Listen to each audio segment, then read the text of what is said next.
So welcome, everyone. Welcome to, again, day 2, and our presenter who's coming to us from India, and that's Dr. Ramesh Sharma, who has been doing this, I think, since the beginning. We have known each other since 2008 or 2009 or maybe 7, I don't know. But we did meet in 2015, which is really nice.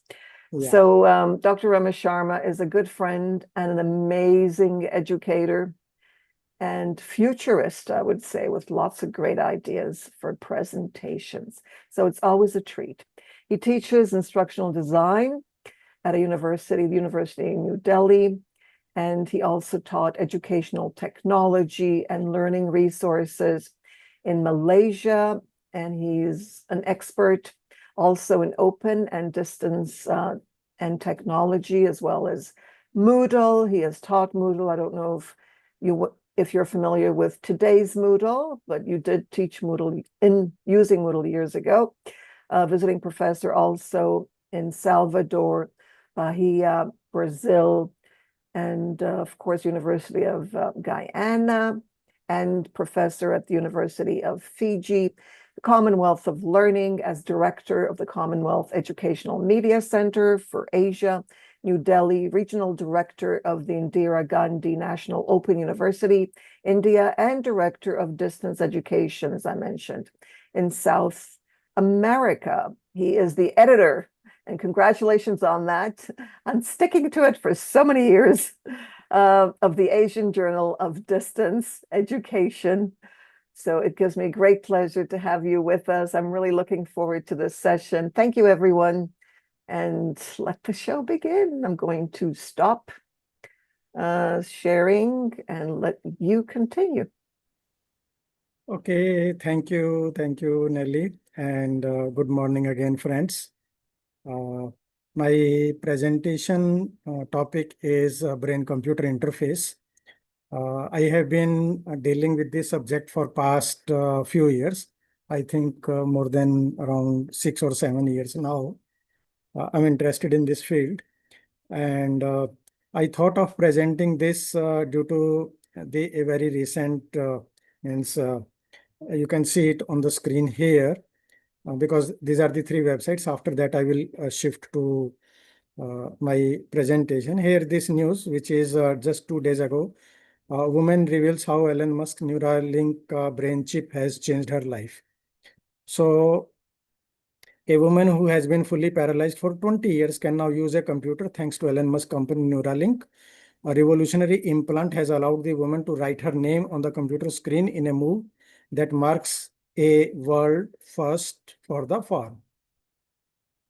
And at the age of 16, Audrey was severely injured in a car accident where she damaged C4 and C5 vertebrae in her neck. This left her quadriplegic with no feeling in her arms and legs. However, after becoming the 9th person to undergo groundbreaking procedure, she managed something remarkable.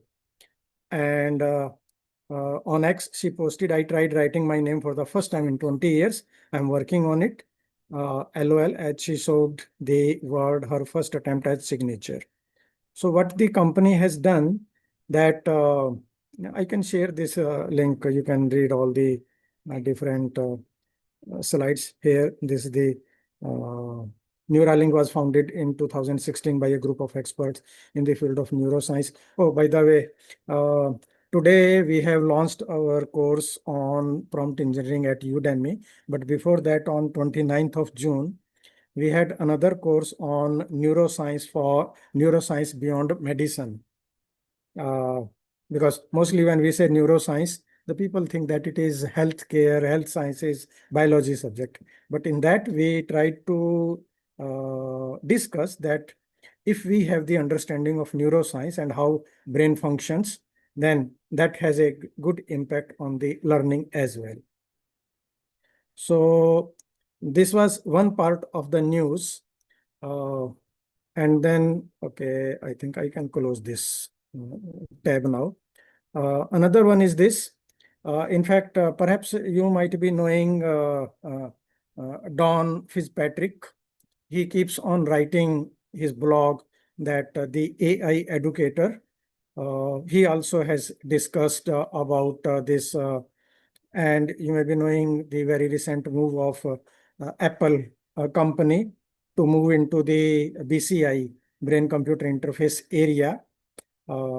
They have tied up with this company, the Synchron's stent road device, making it. So means that initiative is a glimpse into the future of how we interact with machines. The Apple has made the smartphone mainstream is now, that is the idea that the brain itself can drive our devices. And the significance of this initiative lies in the scale, signal, simplicity. And as you know that when Apple does something, everybody sits tight and takes note of that. So, and this Apple's support for Synchron's BCI technology, uh, it can also take hold of this discussion forward. So what is this? Is that this is a BCI implant that does not require open brain surgery.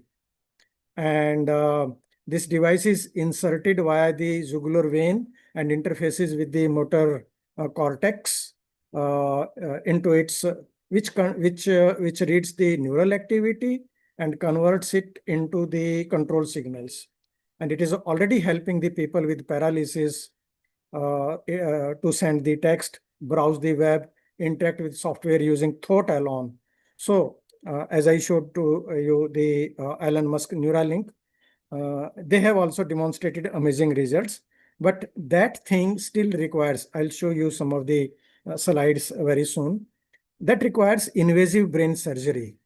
But here, this means initiative to introduction of the new software protocol, and they are calling it as BCI HID. So that is brain computer interface and human interface device. So this is now a part of Apple's ecosystem. And you can see, okay, yeah, this is the image on how it attaches itself to the brain and then passes on that. Okay, that means that is the, so means like brain activity joining voice, touch, gestures as the recognized input method for the devices. And that is opening the doors to softwares which respond to thoughts, hardware which adapts to neural patterns. And as we see that if we talk about artificial intelligence, which has various components of natural language processing, machine learning, deep learning. And when we talk of deep learning, it is the neural networks that we try. And the user experiences, all which center around these intent rather than the action. So this, one of the implication of this initiative is that it is going to make the accessibility much more smarter and within the easy reach of the people to do that. So this one, and now little bit story time. Okay. So this is just the representative figure. I'll narrate this story. This is a smaller episode from one of the greatest or biggest narrative of the Hindu mythology. We have two great epics. One is Ramayana, Lord Ram and all those things, and another is Mahabharat. In a way, Bharat is the Hindi name of India when it was undivided, ranging from Java, Sumatra, Mali, that side, and Hindu Kush mountain regions in the Afghanistan, that side. The whole region was big, mega India, you can say that way. So, Mahabharat, there were two clans and they fought with each other, and then the story goes. So, what happened that they were Kauravs, one clan, and Pandav, although they were cousins, so brother, but then, property dispute, those things. So one was in power and the another they had to be in exile in the forest. The Pandavas, they were in the forest. And once when they were wandering in search of food and water, one day they grew extremely thirsty. So the eldest of them, Yudhishthira, his name is Yudhishthira, he asked his brothers to find the water. So the youngest one, named Nakul, he found a beautiful lake. And as he went there to drink water, suddenly a voice, divine voice. So that is the, you can say God, Yaksh, Yakshha, as you see on the screen. So they appeared and says that the water belongs to me. Answer my questions first before drinking it, or you will die. But the chap ignored the instructions, drank, and then instantly fell dead. So then came elder to him, did the same thing, fell dead. Then third one, and then fourth one came one by one, each meeting the same fate after refusing to answers. Finally, Yudhishthira came, the eldest of them, and seeing his brothers lying motionless there by the waterside, he was deeply grieved but stayed calm. And again, the same voice appeared that water belongs to me, answer my questions first before you drink it or you will die. So he asked that, okay, ask me. So then he asked around more than 100 questions, a long list of questions. So the God wanted to test the wisdom, the dharma, the self-control, and many other things of Yudhishthira. So there are few famous questions. One pertains to our presentation. Okay, let me share that one first. So the first one of the question was that, what is faster than wind? So the answer was mind. The human mind travels faster than the wind. Okay, then the second question was that, what is heavier than earth? A mother's love and father's responsibility was his answer. Then another third question, what is higher than the sky? So the answer was that truth. Nothing is higher than truth. And the another question, which is very popular in Hindu mythology and perhaps in other scriptures or religions as well, that what is the greatest wonder? And he said that every day countless people die, yet those who live believe that they are immortal. And this is the greatest wonder. So the another question was that, what is the path to happiness? So Yudhishthira said that following dharma and living without greed is the path to happiness. So now I'll shift to, with this background, please remember this so that I can link it. Okay. Here it is. I hope now you are able to see the full screen mode. So this is, I have already explained it to you that how she was able to write her name just by thought. And this is that thing. So means related to mind, the thoughts, our actions, interacting with the world in a faster way. Our actions, they are mechanical in nature, whatever we do. But what happens in the brain is all electrical impulses. And means those of us who know about the brain structure, okay, I think I will be having those things. Another famous example of getting powerful, the 4-part Matrix movie. So here Keanu Reeves asked that, I want to become Bruce Lee. So the team just like USB pen drive, uploads the data, and he becomes shifts into that character. So those things. Now, this is a mind reading AI can translate brain waves into written text. Here, the brain electrical activity can turn the thoughts into words, which would help from a large language model. So at that time, you see, this was in the year December 2023. There, the scientists, they were still trying to In fact, this is also another interesting thing. One of the former prime ministers of India, Mrs. Indira Gandhi, she was assassinated in 1984 by her two bodyguards. So, and the doctors in the hospital, they tried to revive her. It is believed that even after her physical death, because the brain was still sending the signals for 8 hours, they tried to, because they were the senses, means the signals, they were active into that. Okay, this is another development here. Okay, where should I shift this? We need to close it. You know, Zoom creates so many small windows that it occupies the screen. How can I hide it? Okay, this was a news which came into the media. Okay, let me shift it to this side. Yes. China is monitoring employees' brain waves and emotions, and the technology boosted one company profit by $300 million. The Chinese business and military are monitoring employees' brain activity.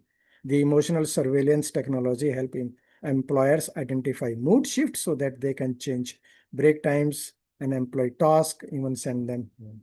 So these things, the technology works by placing wireless sensors in their caps or heads, which when combined with AI algorithms, it can spot the incident of rage, anxiety, sadness, the human emotions, etc., which goes with them.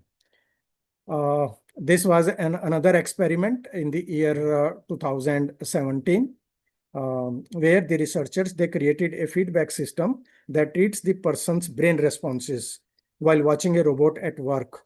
So if the robot makes a mistake that the person recognizes, the robot is sent a signal to correct its errors. So no one presses a button or utters a word. Just, and you can see here, this is the electrodes. They are put on the brain to capture the signal. So what is a brain? It's a mass of tissue, and whatever happens inside is all chemical, electrical activities. So the electrical impulse is generated, and then that passes through the means from one neuron to another neuron. So we have axons, dendrites, they are connected to each other through a synapse, and then the transmission of the signal happens. And from there, it goes to the respective body part, means whether the signal is meant for hand to write something, or legs, or any other thing in that. So I think this is a short video. It is time to have fun learning. And today I have an amazing lesson about a part of the human body that helps us all think, the human brain. When talking about the power of the human brain, it is our command center to something called our central nervous system. Do you know what a central nervous system is? That is okay if you don't, because I can let you know. The central nervous system is made up of the brain, the spinal cord, and the optic nerves. The central nervous system controls how we think, how we move our bodies, and control our senses like feeling, smelling, seeing, hearing, and more. Have you ever thought how much the brain weighs? The human brain weighs on average approximately 3.3 pounds. The human brain is the largest brain of all vertebrae when looking at body size. Now, let's take a look at the different parts of the human brain. The largest part of the human brain is the cerebrum. With the cerebrum, it is divided into two hemispheres. What is interesting is the left cerebrum controls the right side of your body and is responsible for a lot of things you do in school, like writing, math, logical thinking, and more. Now, the right cerebrum controls the left side of the body and is more artistic and creative. It plays a big part in art and music awareness and all-around creativity. When looking underneath the cerebrum, there is another part of the brain called the brain stem. Now, just because it is a smaller part of the brain, it can definitely do big things and is very important. The brainstem is where the connections for the body's movement and senses send messages throughout the rest of the body. For example, the brainstem controls things that we really need, like the ability to breathe, our heartbeat, or another interesting thing is how we sweat. Right behind the brainstem is the cerebellum. Although the cerebellum does not start body movement, it helps to make it work smoothly and more effective. The cerebellum helps with posture, balance, speech, smooth muscular activity, and more. The outermost layer of the cerebrum is the cerebral cortex, which consists of 4 lobes. When you look at the cerebral cortex, like you're seeing here on the screen, I want to start from the front of the brain to the back of the brain. So, with the frontal lobe is very important. That is because it controls a lot of our movement in our body and also a lot of our thinking that goes on as well. Then there is the parietal lobe, and this part of the body deals with senses and things that you touch and feel all over your body. So if we were playing a video game, our frontal lobe would help us to reach for the video game controller, but our parietal lobe would help us to feel the controller vibrating. There is our occipital lobe, which helps us with vision and seeing things. So even though our eyes see things, our occipital lobe helps to process what we see. And then there's the last lobe of the brain, which is the temporal lobe. This is the part of your brain that is responsible for audio processing. So things you hear, like music, or if we were still talking about the video game, all of the cool sound effects coming from the video game go into your ears and is processed by this portion of your brain. Well, that is all from me, but I hope you enjoyed listening about fun facts about the human brain and how important it is to our day-to-day activities. That's all for me, and I'll see you next time. Okay, so some work has been done at MIT as well, where they say that the brain's electrical activity can be noted. That if you put an electrode in the brain, it is like trying to understand a phone conversation by hearing only the person talk. So these are the developments which were happening. And then this is another BBC news, how to control a machine using your mind. And here you can see Bill Kochewar can eat and drink again thanks to the technology that reconnects his brain with his muscles. So brainwave pattern can now be measured and interpreted by software as instructions.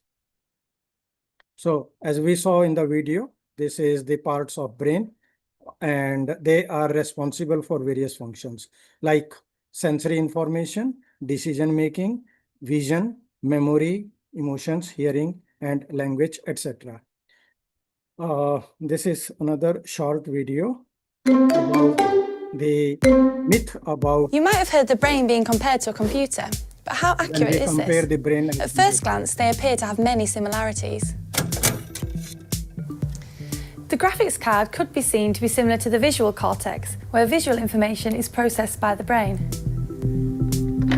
Similarly, the sound card might be seen as the auditory cortex, where we process auditory information in the brain. The hard drive where memory is stored might be the hippocampus. This is a key memory area.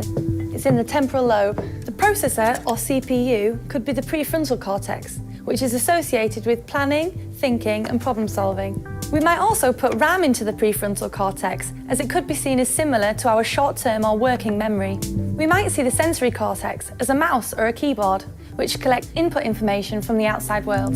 And finally, the motor cortex, which coordinates our movements, might possibly be seen as similar to a monitor or speakers, the way in which a computer outputs to the world. So how accurate is this comparison? If humans and computers really do work the same, then we might expect similar abilities. But this really isn't the case. So here we have Oscar, he's 6 years old, and here we have a computer, and I've got 2 questions to ask them both. First question, what is 456 times 8,941? I've got no idea. Well, that's okay, because most adults wouldn't know the answer either. And the question's so simple for a computer that even a pocket calculator could do it. Okay, second question. what number is shown here? 53. Correct. Now, most computers wouldn't know the answer to this. In fact, these types of puzzles, called captchas, have been specifically designed to stop computers. So how do we account for this dramatic difference in what humans and computers can do? It turns out that brains and computers are actually quite different in terms of how they function, with memory being a good example of this. Computers work by collecting and storing information in units, much like you would store books on a bookshelf. When they want to access data, they search through millions of files to find it. They either have the information or they don't. Brains, on the other hand, store memories in a very different way. Rather than each memory being held in a single storage container, they are represented by a network of neural activations across the brain. A banana, for example, might activate yellow, fruit, a certain smell, and a taste sensation. The more times the memory is activated, the stronger the specific pattern of activation becomes, and the stronger the memory. With billions of neurons and endless combinations of activation possible, the storage possibilities are enormous. We also know that thinking of the brain in terms of specific regions, like computer components, is not very accurate. In reality, the brain is one organ and functions are not neatly divided into regions. The hippocampus, for example, is not the only part of the brain responsible for memory, and most other regions do several different jobs. So why can't computers work out what this says? Well, the computer hasn't seen the number 53 written in this particular way before, so it can't fit it into one of its neat boxes. Oscar, on the other hand, was not relying on a single representation of the number 53, so when he saw the numbers, it activated memories in all different contexts, fonts, and colours. He may never have seen the number 53 in this precise way before, but there's enough activation in the brain to tell him that it said 53 nonetheless. Humans are very good at generalising. They can get the gist of something, even when what they're looking at is new. This is not something that computers have been very good at. Well, up until now. Because the human brain is so successful, computer scientists have tried to copy the way it works. Artificial neural networks, inspired by those found in the brain, have been used to improve the performance of computers in areas such as image recognition, precisely the area captchas exploit to stop computers now. By copying the way the brain works, fooling computers might not be so easy in the future. Okay, so and now you know that that 53 issue, it is resolved now due to the machine algorithms, the deep learning and the computer vision. It identifies those things. So currently with these developments, so then that has been possible now. So this is another when we are comparing them to computers. So here, Michael says that brain is a biological organ and not a digital computer. And neuroscience has discovered that while the brain mediates between body and environment, it doesn't command the body. So there are certain fun facts about brain, which are taken from the American Academy of Neurology, that every time our heart beats, artery carries 20 to 25% of our blood to brain. Every time we recall a memory and have new thought, we create a connection in the brain. There are 100 billion neurons in the brain, but they make only 10% of the brain. These neurons branch out to 100 trillion plus trigger points, forming what we call it as the neuron forest. And size doesn't matter in the brain. There is no evidence that a larger brain is smarter than a smaller brain. And did you know that it is normal for your mind to wander? A joint study at Harvard, Dartmouth, and the Aberdeen found that part of the brain that controls task unrelated thought are always active, even when the brain is at rest. And the harder we think, the more oxygen and fuel our brain will use from our blood, up to 50% of that. These are some of the issues. So 60% of the brain is made of fat. Not only does that make it the fattiest organ in our body, but these fatty acids are crucial for our brain's performance. So now you know that how to fuel our healthy brain with its nutrients. And the brain is not fully formed until 25. It begins from the back of the brain and works its way to the front. Therefore, the frontal lobes, which control the planning and reasoning, are the last to strengthen and structure the connections. the storage capacity is virtually unlimited.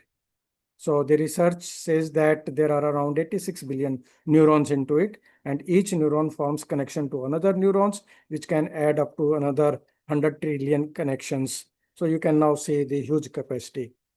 But in case of Alzheimer's disease, many neurons, they can become damaged and stop working, particularly affecting the memory aspect of it. And its speed is also very impressive, traveling up to the speed of 268 miles an hour. And when a neuron is stimulated, it generates an electrical impulse that travels from cell to cell through synapses. On an average, our spinal cord stops growing at 4 years, and then the nervous tissue and the sport, they are responsible for sending the message from the brain throughout the body via that. So the spinal cord is the main source of communication between the body and the amyotrophic lateral sclerosis, which causes the neurons and the spinal cord to die. It impacts the muscle movement. And the another one is multiple sclerosis.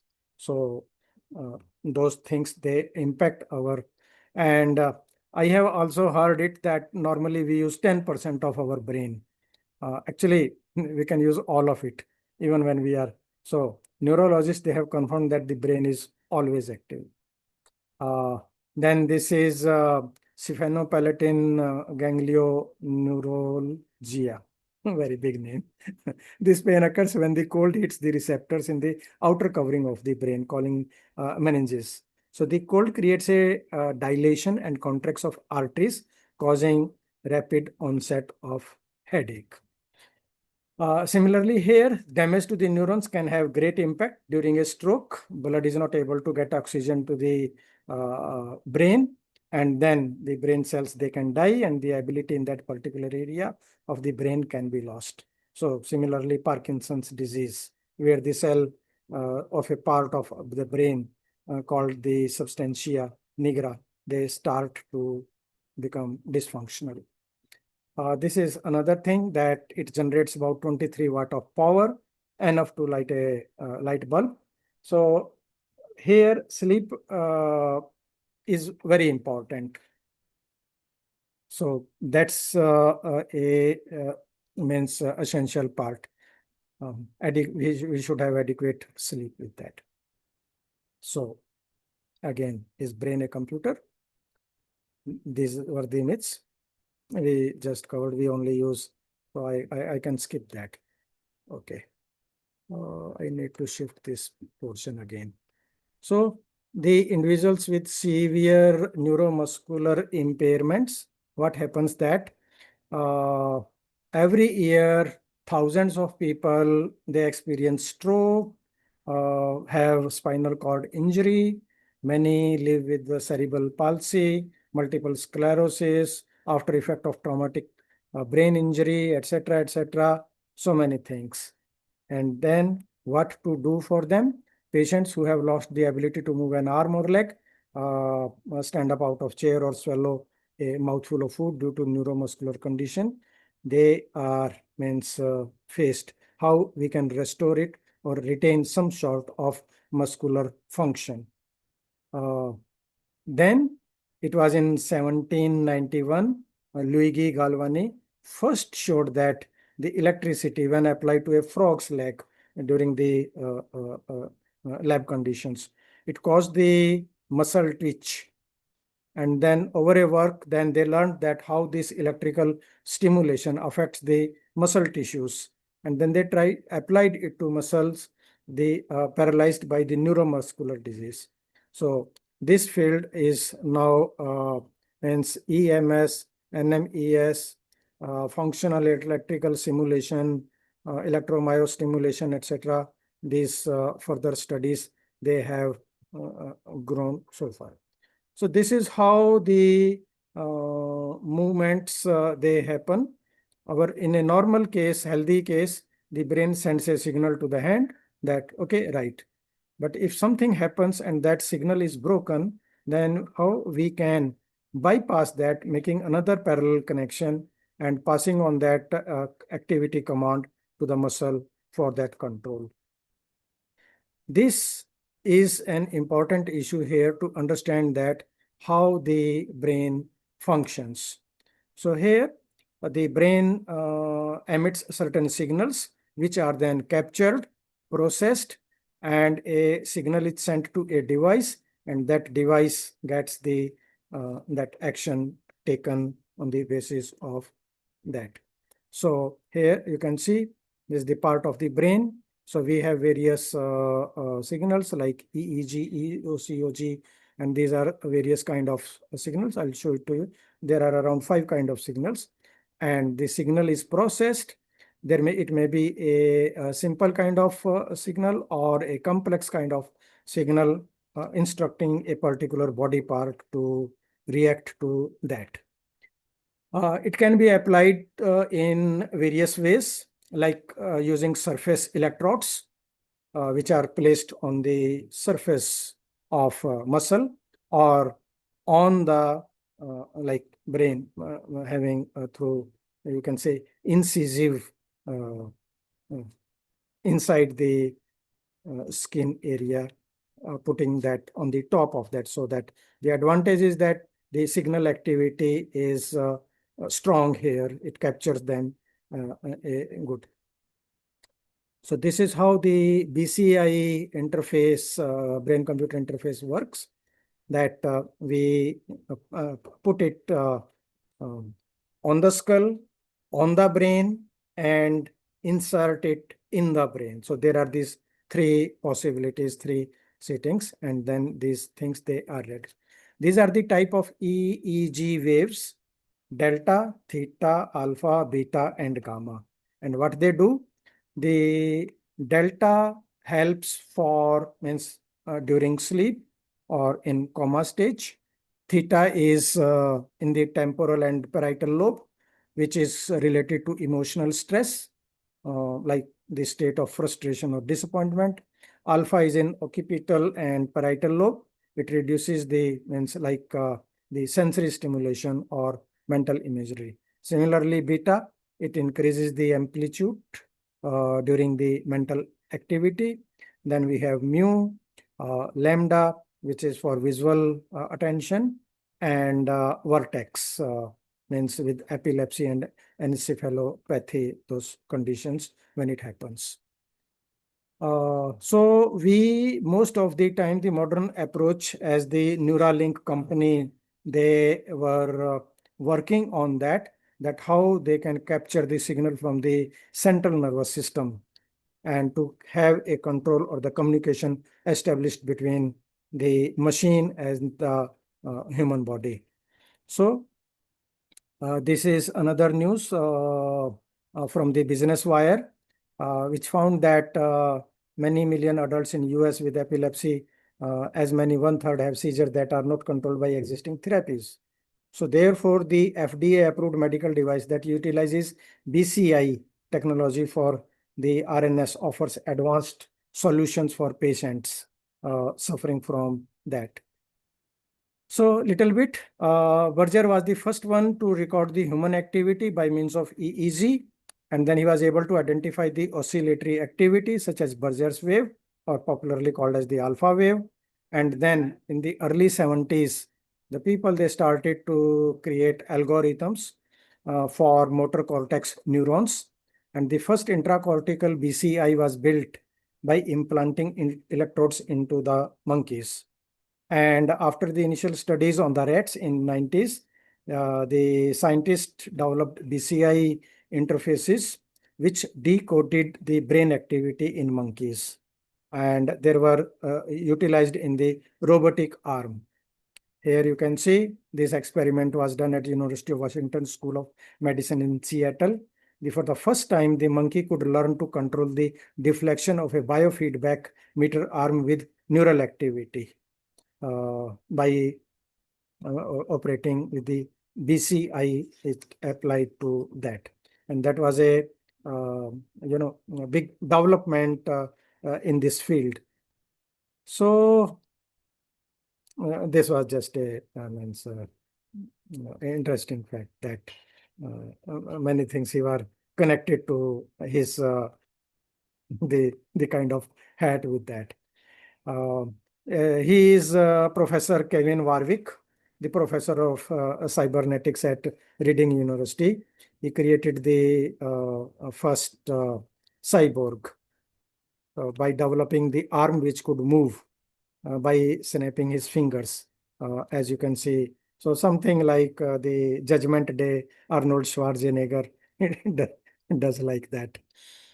Okay, so yeah, this is a diagram of typical BCI interface, that the brain signals, they are captured and processed and then send those signals. They are applied to a particular device which helps in some way the person which is disabled due to some reason for that. And what are how it happens in that, when the data is acquired, the signals, so it goes into through the algorithms for visualization related to colors, for sonification or audification, for sound and music, for haptic or tactile stimulus, for vibration, thermal, microtexture, etc. And if it is olfactory, then pheromones or scent or odor or something, those the activities they are generated using that. This is another very famous example of BCI, that moving the computer cursor just by looking at the cursor, using our brain thoughts on that, thinking that. So I mean, it's quite. In fact, I don't know if someone is here from Anadolu University in our session. There they created a HCI lab, our good friends in Anadolu University. A few years ago, I had been to Anadolu University as a keynote speaker in one of the conference, and at that time, I saw those experiments, that how using this eye tracking movement, they can move the cursor on a screen. So this is how this network is connected now, that here the image is moving subject A, and the computer monitors the brain activity and sends them to over the internet, which is received at a decoding computer, and then means the decodes the brain activity again in the computer sense. So what are various now the impact of this technology is that it doesn't, since it doesn't involve any voluntary motor function, so it has a great cognitive function, that how we can interact with the external environment. It is highly useful as a assistive technology, helping the people suffering from autism, aphasia, brain stroke, spinal cord injury, or neurodegenerative diseases, etc. in like that. It has been found that it helps in the conditions when there is difficulty in speaking, in breathing, chewing, swallowing, partial loss, weakness of the limbs, paralysis, and something else. So like here, when we are not able to control the movement, and then how it happens.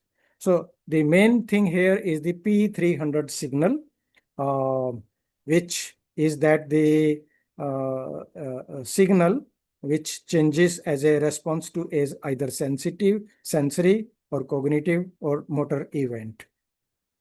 So that.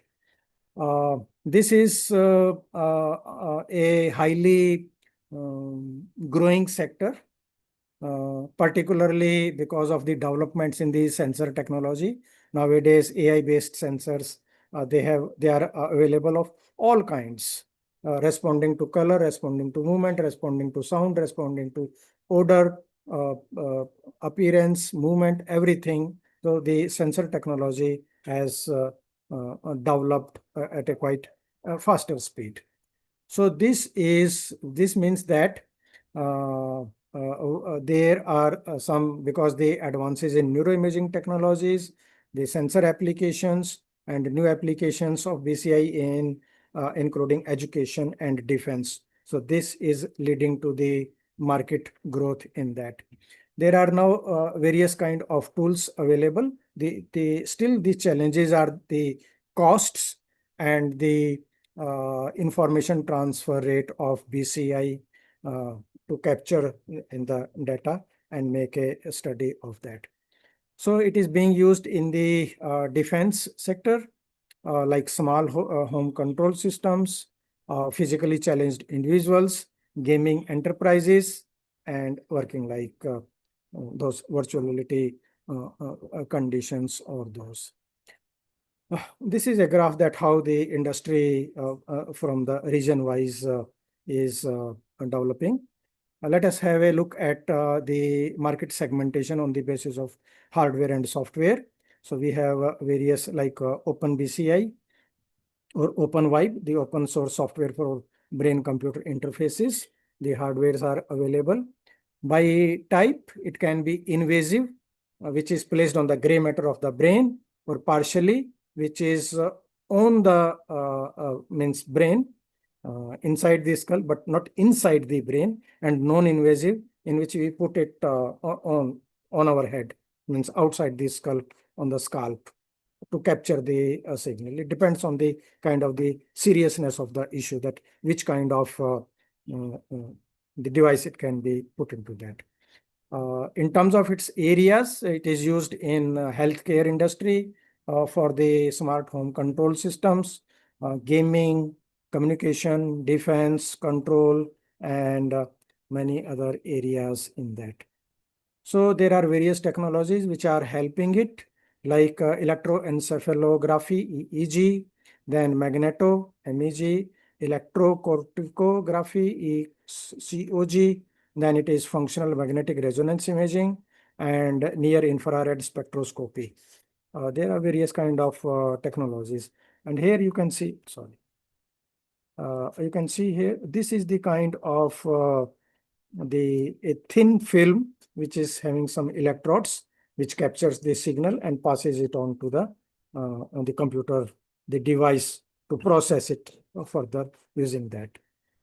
So in terms of end user, like in defense, in education, in healthcare, it has a lot of implications for that. So you can see here in various sectors how the BCI is helping the people. In gaming, in spelling by thought, interacting with a virtual reality environment, controlling the mechanical device, means thinking and typing. In fact, last year when Neuralink, they placed that chip into the brain of a paralytic person. The person wrote a poem. Just by thinking it, the poem appeared on the screen on the monitors there. So, and the prosthetics. So this is quite a needy area in which it is very helpful. These are some of the published researches on BCI. This is in Egyptian Informatics Journal. So the researches has indicated that the people with severe motor disability could use brain signals to operate a robotic arm or a neuroprosthesis without needing to have electrodes implanted in their brain. So Wolpa and McFarland, in their control of a two-dimensional movement signal, they found that this can be very helpful to the people without putting it. So by capturing the signal and translating it, so the device can be commanded using those signals. This is another example, a self-paced online BCI for a mobile robot control. So the online experiments, they indicated that the subjects could control the robot to circumnavigate obstacles, reach the specified target in separate rooms by motor imagery of their hands and feet. So this was at the University of Essex in UK. This is for brain actuated control of mobile robot by human EEG. So this team, they found that the possibility for physically disabled people to use a portable EEG brain machine interface to control wheelchairs and prosthetic limbs using the brain signals, EEG based brain machine interface. it could recognize the mental states, and the mental control was comparable to the manual control of the same task. This is how a real-time notation means creation of music using brainwave. And here the researchers found the suitability of this, they call it as steady state visual evoked potential, SSVEP technique for eliciting control over the musical notation in continuous fashion for acoustic music performance. This is another research on the advances in HCI. So, BrainGate is a company. They have developed certain technologies which helps in restoring the communication, mobility, and independence of people suffering from neurologic disease or injury, or in case of loss of some limb. This is another star sim, a kind of non-invasive neuromodulation. So this device results in reduction of seizure frequency of at least 40% from the baseline when out of 75% of the patients under study, they did the experiment. So this is how this device, it looks like in the field of like defense, gaming, virtual reality techniques, etc. This is called as a neurofeedback device, which is worn like a headband to improve the focus by training brainwave frequencies. And in fact, I think I have that video in some of my another presentation. China, they have developed a headband of similar kind of thing. And when they, means the students, they put it in there, the white light indicates that the child is not interested. The green says that the child is focused, and whether they are sleepy or something. This headband, it captures the signals, and then all those signals, they are passed on to the computer, the monitor of the teacher, and then data that can be transmitted to the parents as well. So it generates a lot of analytics. That system is there. I saw that video in some of the Chinese schools. They are using it. So control with thoughts directly integrates our thoughts and emotions we use with the technology every day. So whether it is commanding the drone or wheelchairs, creating music, adapting digital experience, real-time emotions, this field as means doing a lot of means empowering the people and making that science fiction a reality. This helps in understanding even the consumer behavior. So this is marketing Brainology, a neuromarketing firm. They used neuroscience approach to understand the consumer behavior. So they invited consumers into their neurolab to measure the impact of various Super Bowl advertisements. And then they used this NeuroCap EEG to measure the brain activity along with eye tracking software. And the subjects, they were presented with various multimedia impressions, and they were able to analyze the responsive biomarkers. So here they say that it captures why and when consumers reacted to specific Super Bowl commercial. So means to understand that. So this is I just, think we've got 5 minutes before the Yes. next session, so Yeah. we're getting a lot of information here. Yes, I'm just finishing it very quickly. It's nearly end now. So this is another product, Neuro EEG, and this is I wanted to share. We all have read and seen those Harry Potter things, but the MIT students, they developed the real Hogwarts sorting hat. And they say that this hat can determine what a person is thinking about and use the information to sort them into Hogwarts house in one test. That was sometimes ago, the tech magic, it happened. So how to upload knowledge to your brain directly. That was published in Frontiers in Human Neuroscience. This is MIT McGovern Institute for Brain Research doing it. Epilepsy control, Chinese team makes that intractable epilepsy control. Where is happening? Okay. This is the stroke rehab system. Man paralyzed from neck down uses brain implant to write out text message. Oh, okay. I pressed sometime and then it was. So it can, this is another research. Okay. Then training AI to transform into text. It is possible. They use AI to turn brain signal. Okay. It looks like I pressed my key sometime. The screen is running. Our time is really up. Sorry, I'm really, really sorry, but Yes. So here maybe you can share the presentation yes. with us on the Google Doc so I can share it with everyone and then we can continue Yes. going through it. Thank you. That was really, really amazing. Thank you for starting us off on this adventure. And I'm sure we're all going to continue searching for it. So thank you. Thank you, friends, for your